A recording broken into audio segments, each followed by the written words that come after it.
Sall a effectué hier sa première visite officielle en Gambie.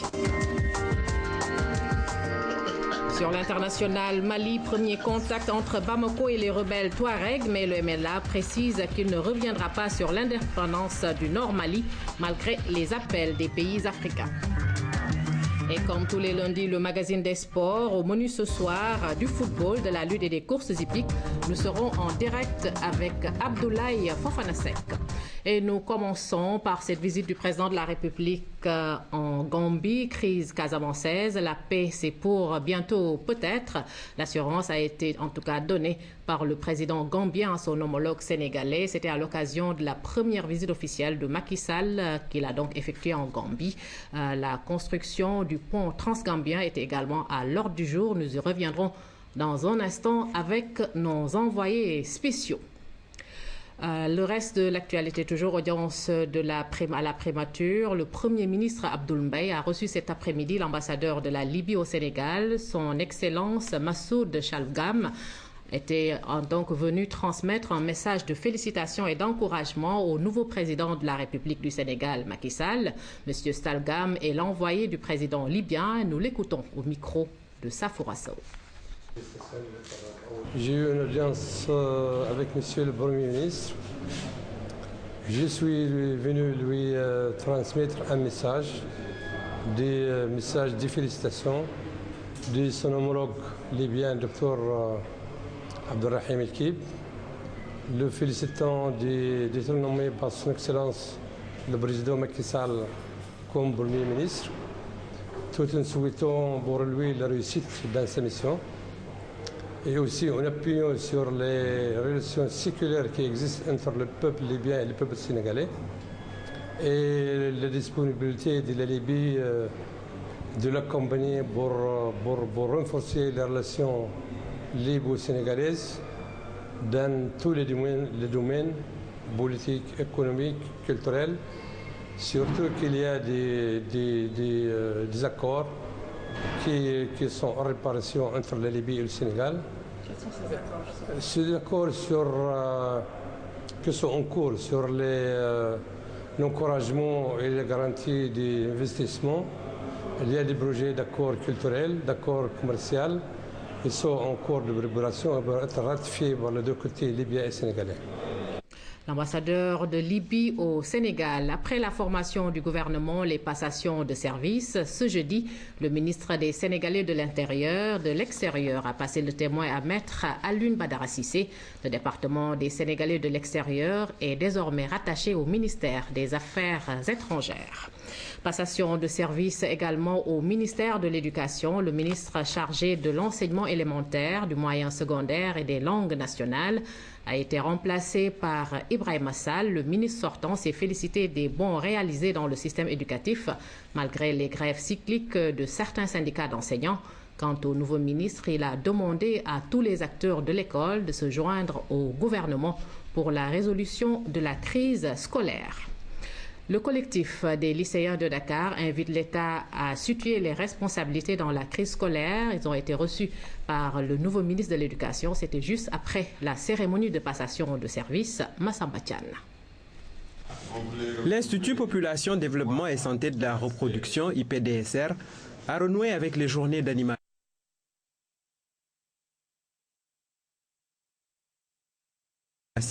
Plusieurs chercheurs et étudiants ont pris part à cette activité de réflexion scientifique qui sert finalement à quoi? Premièrement, à vulgariser les résultats des recherches de nos étudiants, à les partager avec les acteurs de terrain, mais aussi avec les autres chercheurs et les décideurs. Et ces journées nous servent à identifier des pistes de recherche futures. Le thème de cette journée était centré sur l'intégration, population et développement. La question a connu des évolutions multiples selon les époques et les écoles de pensée, mais aujourd'hui des recentrages ont été opérés. On a un peu de nouvelles théories donc, qui se mettent en place. L'intégration ne pouvait pas être uniforme. Il y avait des dimensions, une intégration humaine, faire participer les hommes, une intégration scientifique, une intégration politique C'est-à-dire que donc l'intervention et le soutien des décideurs et enfin une intégration technique. Plus que partout ailleurs, c'est en Afrique, continent encore marqué par une croissance démographique importante, que se posent les questions d'intégration au développement des variables démographiques. Géographes, démographes, économistes, agronomes et autres chercheurs ont échangé sur des questions de développement. Parmi les exposés, celui sur la multifonctionnalité et la diversité de l'agriculture en milieu urbain qui révèle d'intéressants résultats. On a vu que la production de légumes au niveau de Dakar, hormis haricots verts et melons, donc permettait de couvrir 24%. C'est peu, si on peut dire ça, mais bon, c'est déjà quelque chose qu'il ne faudrait pas négliger. L'espace agricole de Dakar se rétrécit du fait de la pression démographique.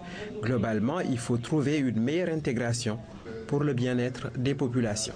In fine, ce qui est recherché, c'est le bien-être des populations et dans cette perspective, nous avons encore du chemin à faire. Il y a encore du chemin à faire pour parvenir à une intégration réussie. Ces rencontres peuvent orienter les décideurs. Il s'agit d'éclairer les décideurs politiques et les partenaires au développement sur les actions à mener pour l'avènement d'un monde meilleur.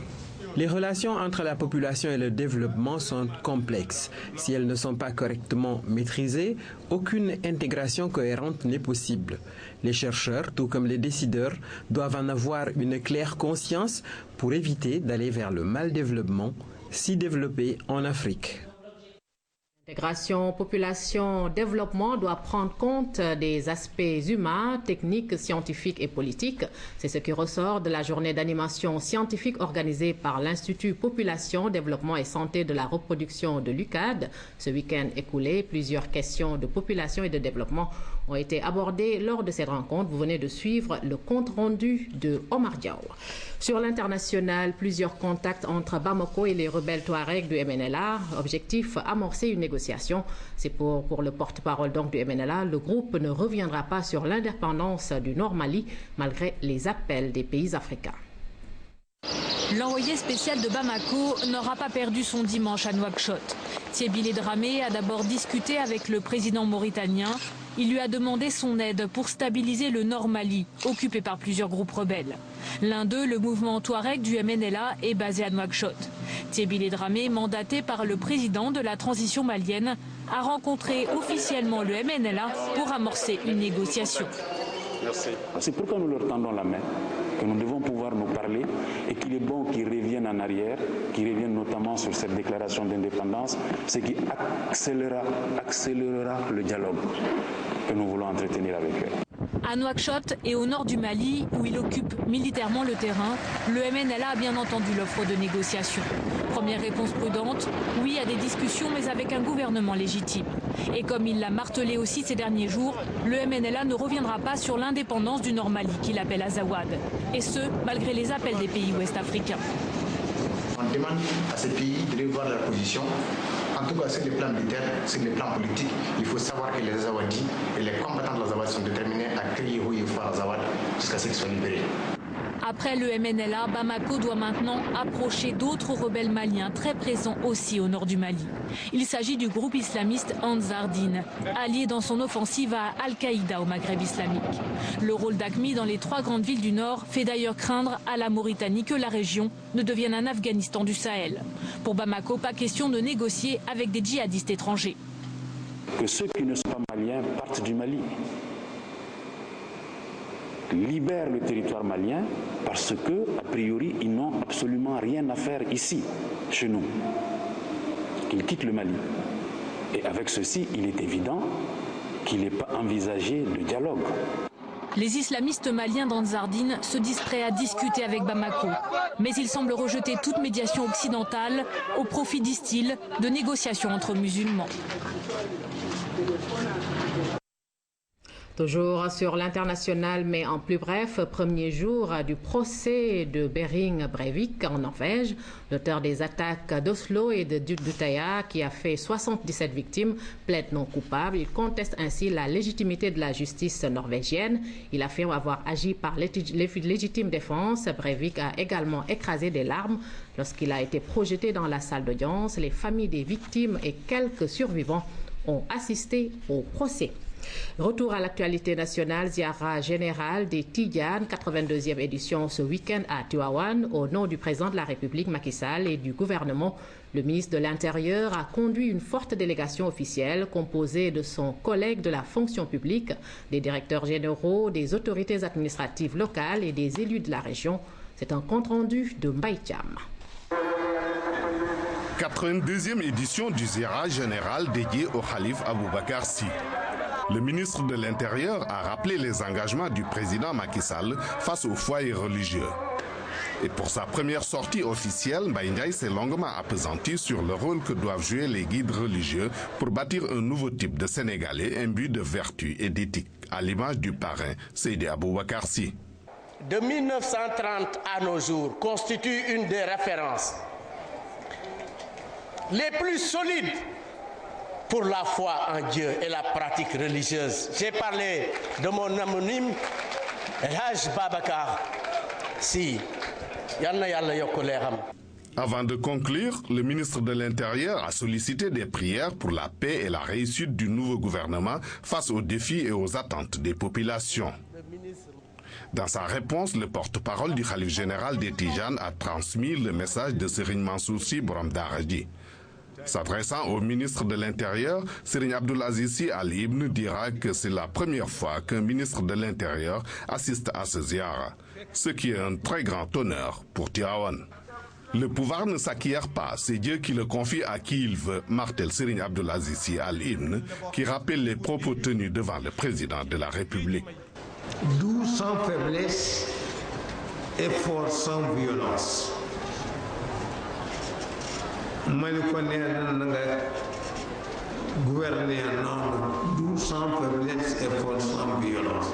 Il invite les citoyens donc à se mettre au travail pour aider le gouvernement. Aux talibés, il a prodigué la droiture, la foi et surtout la redynamisation des daïras tijanes. D'autres recommandations du Khalife général des Tidjanes sont lues en arabe et en wolof, des recommandations qui se résument à un appel à la solidarité, à la fraternité et à l'amour du prochain. Compte rendu signé Mbaye Thiam, crise casamançaise, la paix c'est peut-être pour bientôt. L'assurance a été donnée en tout cas par le président gambien à son homologue sénégalais.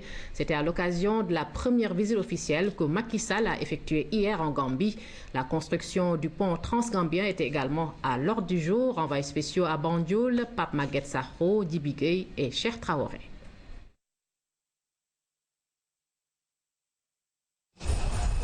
Tapis rouge, honneur militaire et mobilisation des grands jours, tout a été mis en œuvre pour accueillir le chef de l'État pour sa première sortie officielle à l'étranger. Le geste de Macky Sall a profondément touché le président Jammeh. Cette première dans l'histoire des relations entre les deux pays, comme il le dit lui-même, vaut tous les honneurs. C'est pour les Gambiens un signe d'amitié et de fraternité, des valeurs que les deux pays veulent désormais marquer du sceau de la sincérité. Au cours d'un long tête-à-tête, les deux chefs d'État ont parcouru des questions d'intérêt commun couchées sur le communiqué conjoint ayant sanctionné la visite.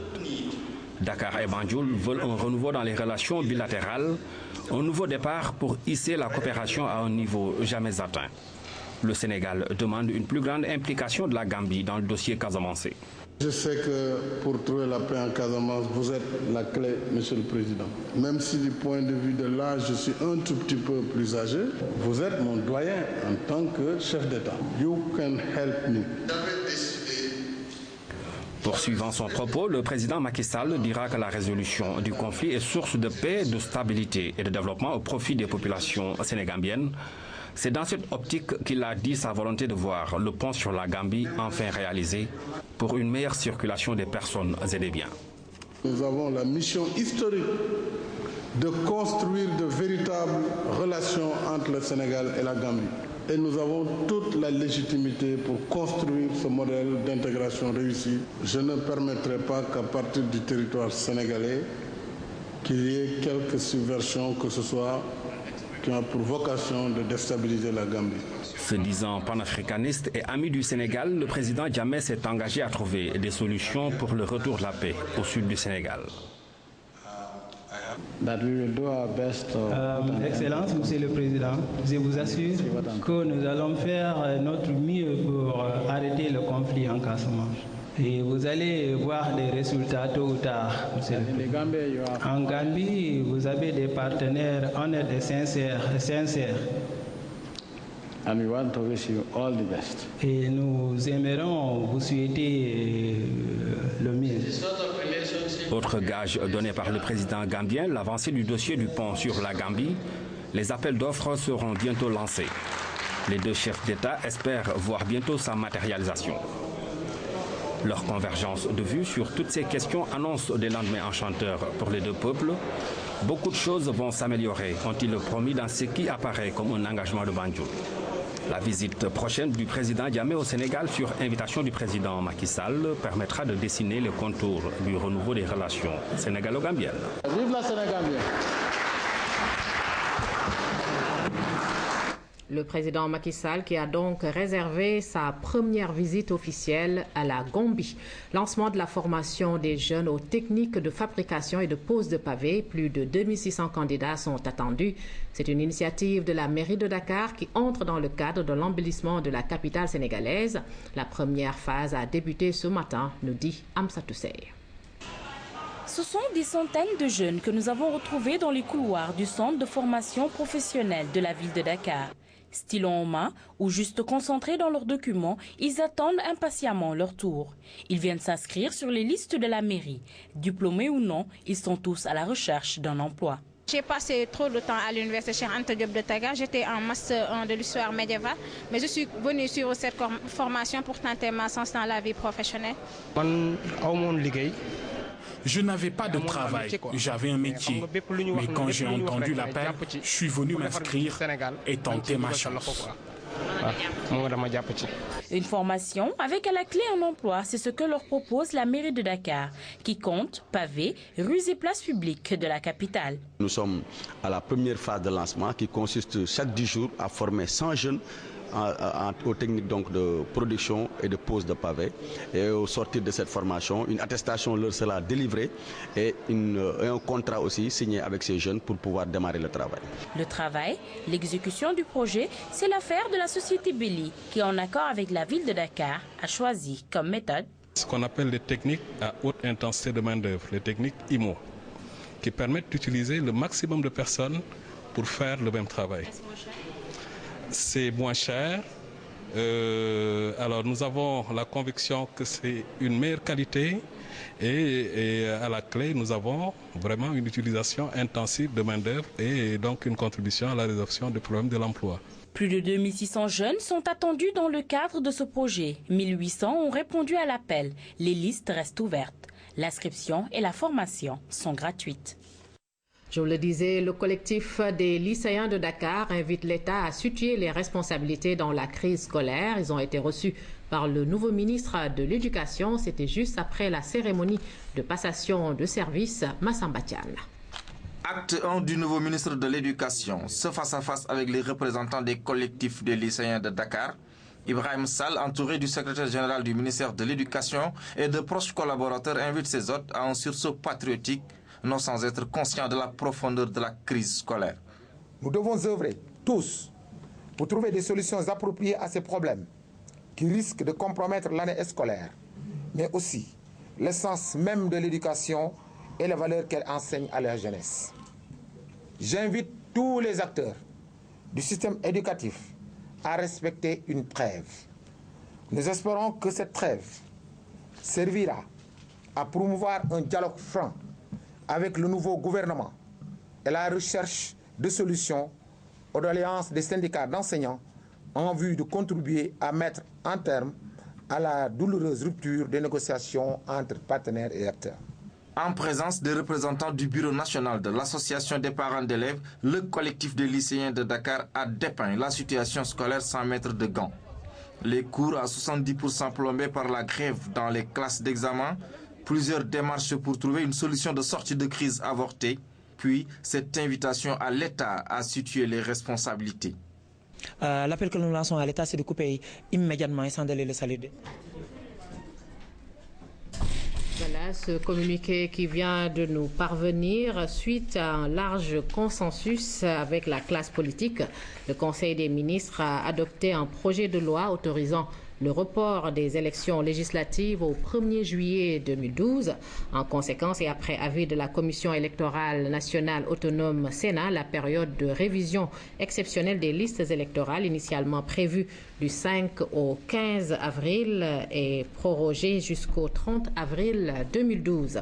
Le ministre de l'Intérieur exhorte les citoyens à se rendre massivement auprès des commissions administratives de leur localité, signé le directeur général des élections. Nous en venons au sport avec Abdoulaye Fofana Seck, du football, de la lutte, de la marche, du tir et des courses hippiques au menu du lundi sport. Abdoulaye, bonsoir.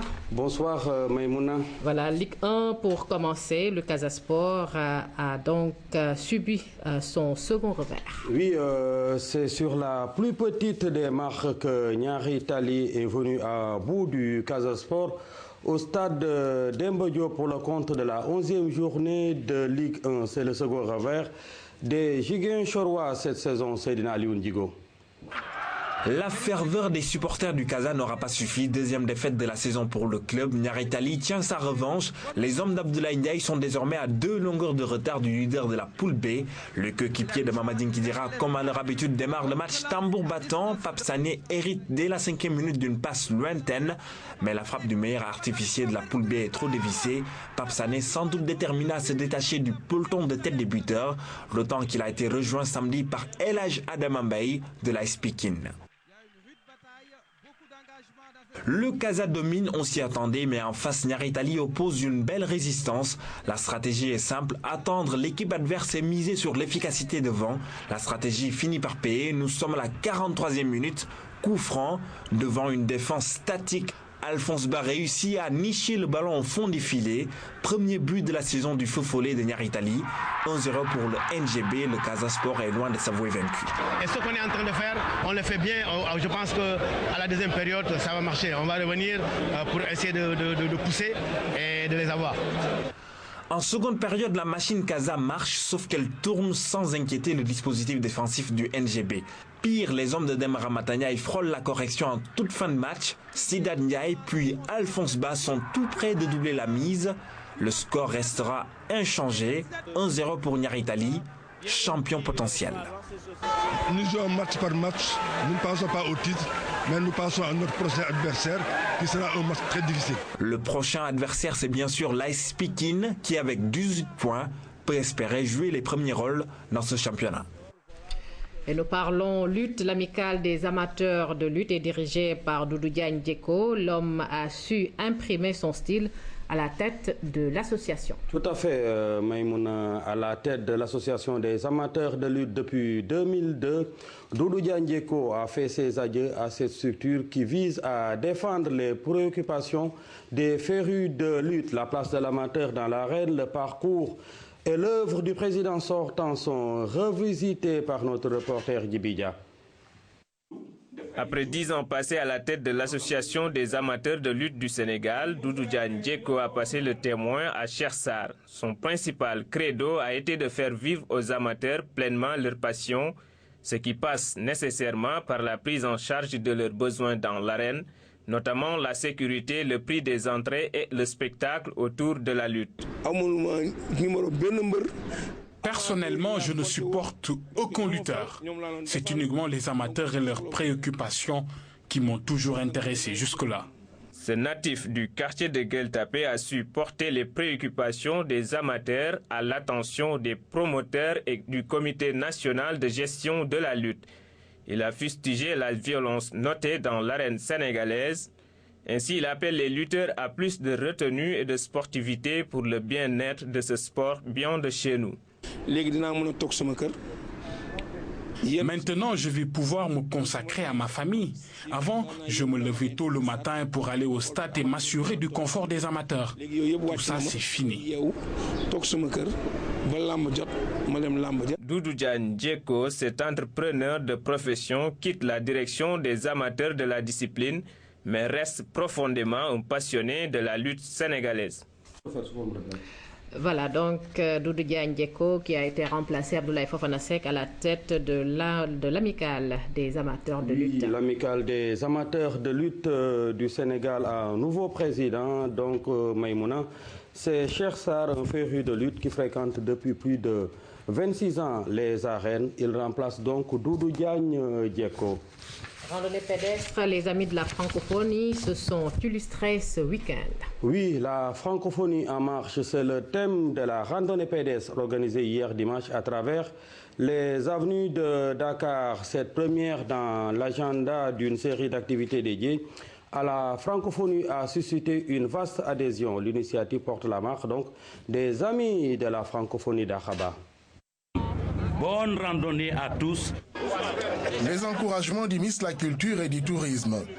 Youssou Ndour, en prenant part à cette marche, devient, depuis plus d'une décennie, un des rares ministres à présider une activité organisée dans le cadre de la quinzaine de la francophonie. Il est de coutume d'associer la francophonie à des activités culturelles et intellectuelles, et moins souvent à des activités sportives. Pourtant, l'adage enseigne bien qu'un esprit sain s'épanouit au mieux dans un corps sain. En ce sens, culture et sport se rejoignent, comme le démontrent par ailleurs les Jeux de la francophonie, événement original qui associe avec bonheur les disciplines sportives et culturelles. L'itinéraire de cette randonnée, le boulevard Général de Gaulle, les avenues Malick Sy, Blaise Diagne, Cheikh Anta Diop, entre autres, pour un parcours de 8 km 500. Dur pour certains. Oui, 8 km, c'est pas facile, mais je crois que ça fait du bien à l'organisme. Nous avons tenu à faire. Je crois que l'initiative est très heureuse et elle mérite d'être encouragée. En tout cas, la Confémène s'engage à accompagner pour les années à venir. Un deuxième circuit de plus de 4 km était aussi réservé aux élèves et aux jeunes. Ils ont été primés à leur arrivée.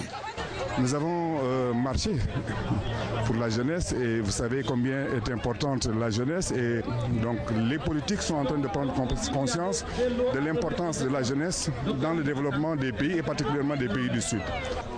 Pour une première, le groupe des amis de la francophonie et la direction nationale de la francophonie ont gagné un pari. Celui de la mobilisation. C'est une activité très saine et très naturelle, et donc qui permet aussi de réunir un grand nombre de personnes de tous âges et de tous sexes. Donc c'est dans ce sens-là qu'on a voulu cette année initier cette activité pour renforcer la solidarité en notre sein. Cette randonnée pédestre a aussi servi un prétexte, celui d'inviter le grand public à participer aux célébrations de la francophonie. Elles se poursuivent jusqu'à la fin du mois de mai prochain. Courses hippiques, la 11e journée a vécu. Oui, l'hippodrome Tanor Anta Mbakhar de Rufisque a abrité la 11e journée des courses hippiques. Au terme de la manifestation, le docteur Bassirou Fall nous fait le point sur le niveau de la compétition qui mérite d'être relevé. Il est au micro de Dieyna Badia. Lorsqu'il a fallu fabriquer un cheval de course, l'option a été prise pour aller dans le sens de la production du pur sang anglais. Il résulte du croisement entre des juments anglaises et des mâles qui venaient du Moyen-Orient. Donc, partout en France, dans le Maghreb, aux États-Unis, les courses sont animées par des chevaux de race pure, les pur sang anglais. Donc au niveau du Sénégal, on a constaté qu'il y a une hétérogénéité dans la race. Les chevaux qui courent sont des demi-sang, des 3/4, des 7/8e. Ils n'ont pas le même degré de sang. Par conséquent, ils n'ont pas la même vitesse. C'est pourquoi quand on les voit ensemble, c'est des courses en file indienne. Ce n'est pas des courses groupées, comme en Europe. Et je dis que si nous voulons développer les courses, il faut vraiment une révolution hippique. Cette révolution, elle viendra lorsqu'on comprendra qu'il faut importer des juments de race pure, les croiser avec des étalons de race pure pour obtenir des produits de race pure et catégoriser les chevaux suivant l'âge et la race. Voilà, pour boucler cette page sport, tir au pistolet, la coupe du haut commandant de la gendarmerie et directeur de la justice militaire est allée à Djibril Lo. Oui, Maïmouna, la coupe du général Abdoulaye Fall au commandant de la gendarmerie a été remportée par Pape Djibril Lo. Il a devancé le champion en titre Claude Dalméda au terme d'une compétition qui a tenu toutes ses promesses, Sensei Yadmalo. Dans le règlement qu'on a lu, il aura fallu procéder aux prolongations pour départager le vainqueur du trophée. Pape Djibril Lo à Claude Dalméda, considéré comme l'un des meilleurs tireurs du moment. Ce ne fut pas facile, mais en 2 jours de compétition au camp d'artillerie de Ouakam, les concurrents ont rivalisé de précision. Pape Djibril Lo, en battant Claude Dalméda, a été au-dessus du lot. Mais à ce rendez-vous de tir au pistolet, il faudra magnifier le partenariat entre la Fédération sénégalaise de tir et chasse et la gendarmerie nationale, ce qui réconforte le vice-président de l'instance fédérale. Je voudrais simplement encore profiter de l'occasion qui m'est offerte pour renouveler les remerciements de la Fédération et des clubs de tir au général Abdoulaye Fall. Bon, c'est si vous voulez, une collaboration avec la gendarmerie qui est constante et régulière, et le général a été toujours présent. Les membres de l'association des tireurs de Dakar, ADT,